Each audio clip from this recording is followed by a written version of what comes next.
In court today, the man who nearly killed his wife by setting her on fire in August of 2019 was just sentenced today in Monroe County Court. This after he was captured in Uganda, Africa late last year, spending 5 years on the run. News 8's Isabel Garcia joining us live from outside the Hall of Justice now in the city with details from the sentencing. And Isabel, you noted the victim herself was also present today, and it was certainly emotional in court. Yes, hello, Natalie. It was certainly a long time coming for the victim in this case, nearly 6 years of this ordeal. And there are honestly quite shocking details with this case we'll get to in just a moment. But she did sustain, of course, severe burns from this incident with life-altering scars, we're told. Prosecutors spoke to her strength and bravery for what was an agreed-upon sentence here. Now, David Johnson was sentenced today for 12 years in prison for a first-degree assault charge, with the judge recommending he serve that in full.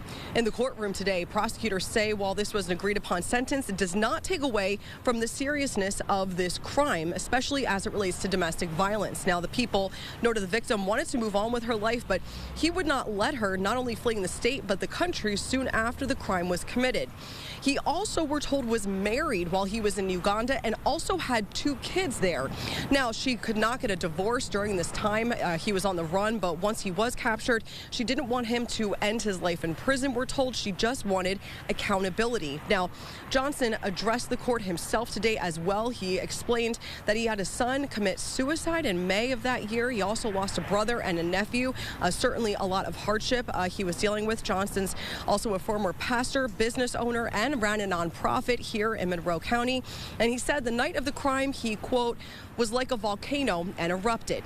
He apologized first to God for allowing the devil to enter his spirit, and he also apologized to his ex-wife, his children.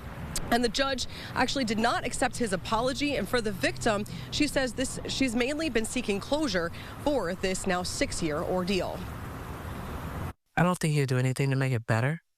But I do accept his apology. We, you know, as you heard him say, he was a pastor. We were a Christian-based family, so this was total shock for me. I accept apologies, but it will not erase what was done. What was done was horrific. What was done was not godly. It was just, it was unexplainable, and it's sad. It's not something that I'm triumphant about. It's something that's really sad for me and my family.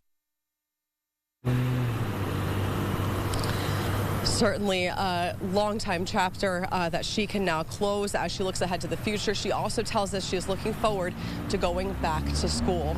For now, we will send things right back to you at the desk. Reporting live in downtown Rochester, Isabel Garcia, News 8.